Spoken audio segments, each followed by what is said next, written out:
Assalamualaikum warahmatullahi wabarakatuh. Waalaikumsalam warahmatullahi wabarakatuh. Perkenalkan, nama saya Musa Biki Aflahafat. Nama saya adalah Suwi Melani dari Prodi Manajemen. Di sini saya akan mempresentasikan desain pemikiran bisnis yang bertemakan tentang pantang menyerah dan keberanian. Dan saya akan mempresentasikan tentang agama Islam dengan tema ruang lingkup agama dan ekonomi. Presentasi pertama akan dibawakan oleh Adel. Hidup dengan keberanian dan pantang menyerah. Hidup ini adalah persaingan dan kompetisi yang sangat keras, sehingga ada tempat bagi orang-orang yang berhati lemah.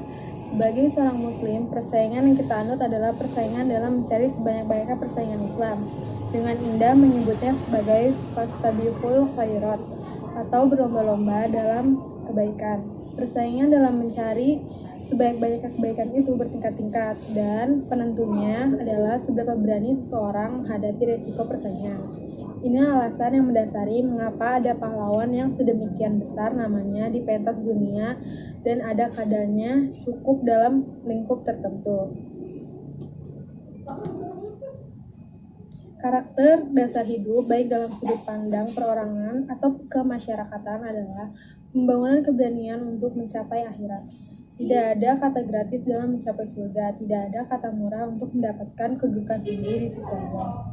Bahkan sekedar mendapatkan kedudukan di mata manusia, semua ada harga yang mengikutinya. Harga yang menyertai merupakan akumulasi dan keberanian-keberanian kecil yang kita kumpulkan hingga menjadi sebuah keberanian yang besar. Karena itu, kunci pantang menyerah dan berani yaitu adalah kegagalan bukan akhir dari segalanya. Jangan biarkan hal sepele merenggut kebahagiaanmu. Kalahkan rasa takutmu dan hal baik datang untuk orang yang berani mencoba. Selanjutnya akan dipresentasikan oleh Musa Biki. Ruang lingkup agama dan ekonomi. Yang pertama ada agama dan ekonomi. Agama Islam memiliki aturan-aturan yang baik dalam hal ekonomi, dan tentunya ekonomi Islam saling berkaitan dengan hukum-hukum Islam atau tata cara Islam. Yang kedua adalah perdagangan menurut Islam.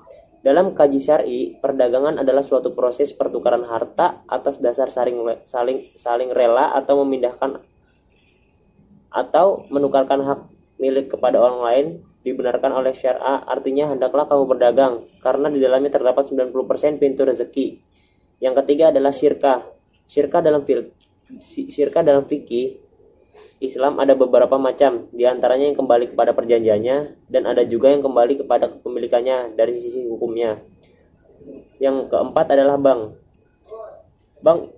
Ilmu ekonomi sendiri adalah suatu ilmu yang penting dalam kehidupan manusia, terutama menyangkut masalah keuangan dan harta milik seseorang. Yang kelima adalah prinsip dan konsep bank Islam. Bank syariah adalah bank yang asaskan antara lain pada asas kemitraan, keadilan, transparansi, universal, serta melakukan kegiatan. Dan yang terakhir, koperasi menurut Islam. Dalam Islam, koperasi tergolong sebagai syirkah atau syarikah. Lembaga ini adalah wadah kemitraan, kerjasama, kekeluargaan, dan kebersamaan usaha yang sehat, baik dan halal. Kesimpulan yang didapat dari kedua materi ini adalah Kesimpulan yang saya dapat dari materi ini,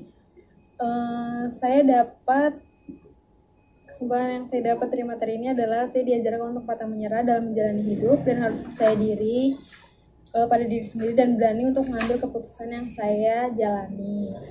Dan kesimpulan yang saya dapat dari materi ini adalah saya jadi mengetahui tentang ruang lingkup Islam dalam bidang ekonomi, syirkah, perdagangan Islam, dan lain sebagainya. Sekian dari kami, kurang lebihnya mohon maaf. Wassalamualaikum warahmatullahi wabarakatuh.